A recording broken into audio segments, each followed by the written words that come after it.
Good morning. നമ്മൾ കഴിഞ്ഞ ക്ലാസ്സിൽ റെസ്പിറേറ്ററി ഡിസോർഡർ ആസ്മ പഠിച്ചതാണ്.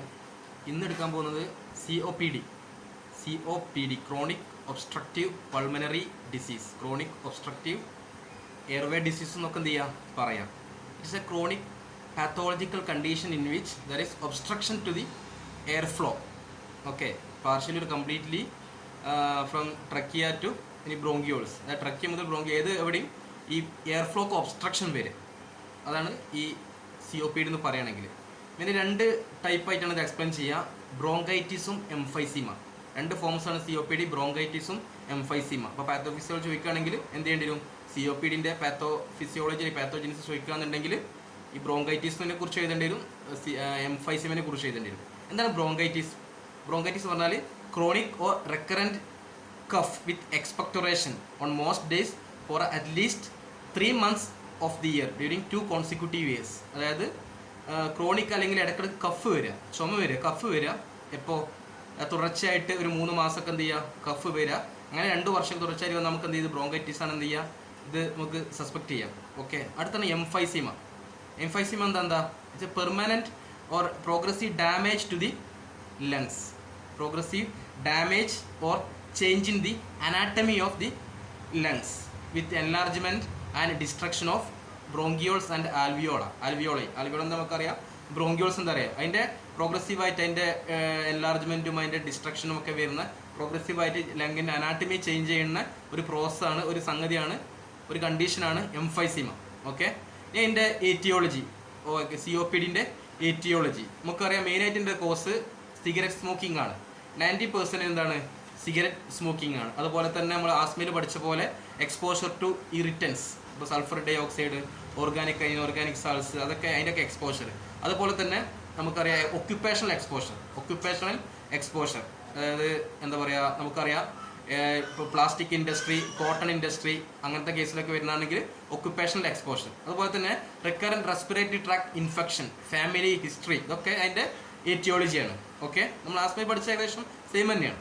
രണ്ടാമത്തെ സംഗതി നമ്മൾ അടുത്തത് പാത്തോഫിസിയോളജിയാണ് ഇപ്പോൾ പഠിക്കുന്നത്. പാത്തോഫിസിയോളജി നമ്മൾ പറഞ്ഞു, ബ്രോങ്കൈറ്റിൻ്റെ പാത്തോഫിസിയോളജി പഠിക്കണം, എംഫൈസിമിൻ്റെ പാത്തോഫിസിയോളജി എന്ത് ചെയ്യണം, നമുക്ക് പഠിക്കണം. ഫസ്റ്റ് ബ്രോങ്കൈറ്റിസ് ആണ് പറയുന്നത്. ബ്രോങ്കൈറ്റിസ് ബ്രീഫായിട്ടാണ് പറയുന്നത്, ബാക്കി എന്തുണ്ട് നോട്ടിലുണ്ട്. ബ്രോങ്കൈറ്റിസ് നമുക്കറിയാം മെയിനായിട്ട് റീസൺ സിഗരറ്റ് സ്മോക്കിങ്ങും എയർ പൊല്യൂഷൻ ഒക്കെയാണ്. സിഗരറ്റ് സ്മോക്കിംഗ്, എയർ പൊല്യൂഷൻ ഒക്കെയാണ്. നോർമൽ കേസിൽ നമ്മൾ ബോഡിയിൽ സീലിയ ഉണ്ട്, മ്യൂക്കസ് ഉണ്ട്, അതൊക്കെ എന്ത് ചെയ്യും, ഇറിറ്റൻസ് ബോഡിയിൽ കടന്നാൽ അതിനെന്ത് ചെയ്യും, ട്രാപ്പ് ചെയ്യും, അതിനെ എക്സ്പെക്ടറേറ്റ് ചെയ്ത് പുറത്തേക്ക് കളയും. പക്ഷേ ഈ കൂടുതൽ സിഗരറ്റ് സ്മോക്ക് കൂടുതൽ വലിക്കുന്ന ആൾക്കാർ സംഭവിക്കുക, കൂടുതൽ സ്മോക്ക് വരാന്നുണ്ടെങ്കിൽ ഈ പ്രോസസ്സ്, ഈ പ്രൊട്ടക്റ്റീവ് മെക്കാനിസം എന്ത് ചെയ്യും, അതിനെ എക്സാജുറേറ്റ് ചെയ്യും. കൂടുതൽ എന്ത് ചെയ്യും, പ്രൊട്ടക്റ്റീവ് മെക്കാനിസം അവിടെ വേണ്ടി വരും. കൂടുതൽ മ്യൂക്കസ് ഒക്കെ എന്ത് ചെയ്യും, കൂടുതൽ മ്യൂക്കസ് പ്രൊഡ്യൂസ് ചെയ്യും. അപ്പോൾ കൂടുതൽ മ്യൂക്കസ് പ്രൊഡ്യൂസ് ചെയ്ത് കഴിഞ്ഞാൽ ചിലപ്പോൾ എന്ത് ചെയ്യുക, ഈ ആൽവിയോളിൻ്റെ distension it results in the distension of alveoli. So it's affects the gas exchange function. നമ്മൾ പഠിച്ചതാണ്, ഈ ആൽവിയോളയിൽ എന്ത് ചെയ്യുക, ഗ്യാസ് എക്സ്ചേഞ്ച് നടക്കുക. അപ്പോൾ ഈ ആൽവിയോളെ കൂടുതൽ മ്യൂക്കസ് പ്രൊഡ്യൂസ് ചെയ്ത് കഴിഞ്ഞാൽ അവിടെ നിന്നുണ്ടാവും ഈ ആൽവിയോളിൻ്റെ ഡിസ്റ്റൻഷൻ നടക്കും. അവിടെ ഈ ഗ്യാസ് എക്സ്ചേഞ്ച് ഫംഗ്ഷൻ എന്ത് ചെയ്യും, അഫക്ട് ചെയ്യും. മാത്രമല്ല ഈ പസ്സും ഈ ഇൻഫെക്റ്റഡ് മ്യൂക്കസ് ഒക്കെ എന്ത് ചെയ്യും, നമ്മുടെ ലങ്സിൽ അവിടെ ഉണ്ടായി കഴിഞ്ഞാൽ എന്ത് ചെയ്യും, കൂടുതൽ ഇൻഫെക്ഷൻസിന്, വൈറൽ ഓർ ബാക്ടീരിയൽ ഇൻഫെക്ഷൻസിന് എന്ത് ചെയ്യാം, കാരണമാവാം. എക്സാമ്പിൾ നമുക്കറിയാം ന്യൂമോണിയ, ഹീമോഫീലിയ, ഇൻഫ്ലുവൻസ, അതൊക്കെ എന്ത് ചെയ്യാം, വൈറൽ ബാക്ടീരിയൽ ഇൻഫെക്ഷൻ ഒക്കെയാണ് അത് കാരണമാവുക. മാത്രമല്ല ഈ കോണിക് ഇൻഫ്ലമേഷൻ വന്നു കഴിഞ്ഞാൽ ഈ ആൽവിയോളേൻ്റെയും അതുപോലെ തന്നെ ഈ ബ്രോങ്കിയോൾസിൻ്റെ വാൾസിനൊക്കെ എന്ത് ചെയ്യും, തിക്നെസ് കൂടും. അങ്ങനെ വരുമ്പം സ്വാഭാവികമായിട്ടും എന്ത് ചെയ്യുക, എയർ ഫ്ലോക്ക് ഒബ്സ്ട്രക്ഷൻ വരാം. ഇതൊക്കെയാണ് ബ്രോങ്കൈറ്റിസിൽ പറയുന്നത്. അടുത്തത് ഇതാണ് എംഫൈസീമയാണ്. എംഫൈസീമ എന്ന് പറഞ്ഞാൽ it's a term use to describe progressive destruction of the bronchioles, alveolar sac, alveolar duct, അതിൻ്റെയൊക്കെ പ്രോഗ്രസീവായിട്ട് ഇതിൻ്റെ ഡിസ്ട്രക്ഷനാണ്. ഓക്കെ, ഫസ്റ്റ് ഞാൻ പറഞ്ഞു emphysema change in the anatomy of lungs. ഇവിടെ സംഭവിക്കുന്നത് എന്താ വെച്ചാൽ it results from gradually progressive loss of elastic tissue within the lungs.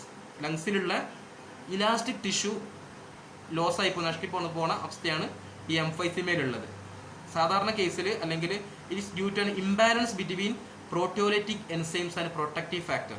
Protective ഫാക്ടറിൻ്റെയും പ്രോട്ടിയോലൈറ്റിക് എൻസൈംസിൻ്റെയും ഒരു ഇംബാലൻസ് കൊണ്ടാണ് എന്ത് ചെയ്യുക, ഈ സംഗതി ഉണ്ടാവുക. സാധാരണ കേസിൽ എന്താ സംഭവിക്കുക, ഇപ്പോൾ മാക്രോഫേജസ്, ന്യൂട്രോഫിൽസ് ഒക്കെ എന്ത് ചെയ്യും, ഇതിനെ ഈ പ്രോട്ടിയോലൈറ്റിക് എൻസൈംസ്, ലൈസോസോമൽ എൻസൈംസിനെ റിലീസ് ചെയ്യും. ഇലാസ്റ്റേസിനെ എന്ത് ചെയ്യും, റിലീസ് ചെയ്യും. നോർമൽ സർക്കംസ്റ്റാൻസ്, നോർമൽ മെക്കാനിസം ആയിട്ട് എന്ത് ചെയ്യും, ഇതൊരു അല്ലെങ്കിൽ ഒരു α1 ആൻറ്റിട്രിപ്സിൻ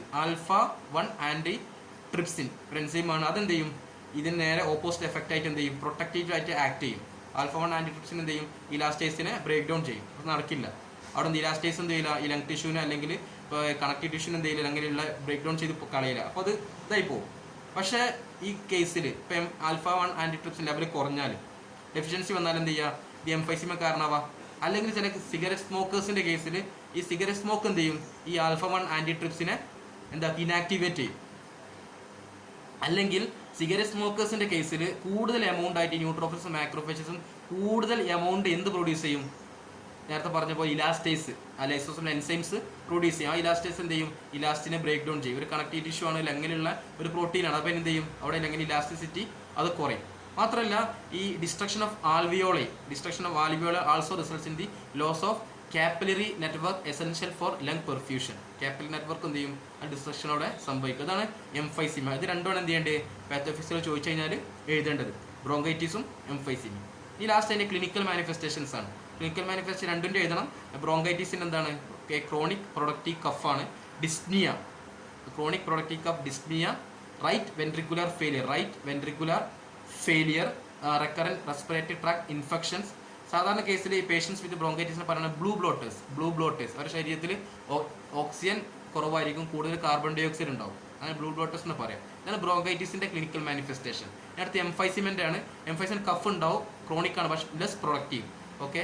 ദെൻ എക്സേഷൻ ഡിസ്നിയ ഉണ്ടാവും, ടാക്കിപ്നിയ ഉണ്ടാവും, വെയിറ്റ് ലോസ് ഉണ്ടാവും, അതുപോലെ തന്നെ ഡിമിനിഷൻ ബ്രീത്ത് സൗണ്ട്സ്. ഇതൊക്കെയാണ് അതിന്റെ ക്ലിനിക്കൽ മാനിഫെസ്റ്റേഷൻ. ഈസിയാണ്. ഇത്രയെങ്കിലും എന്ത് ചെയ്യണം, മിനിമം നിങ്ങൾ എക്സാം പോയിന്റ് ഓഫ് വ്യൂവിൽ എന്ത് ചെയ്യണം, പഠിക്കണം. ഇന്ന് തന്നെ എന്ത് ചെയ്യുക, പഠിക്കാൻ വേണ്ടി ശ്രദ്ധിക്കുക. Thank you.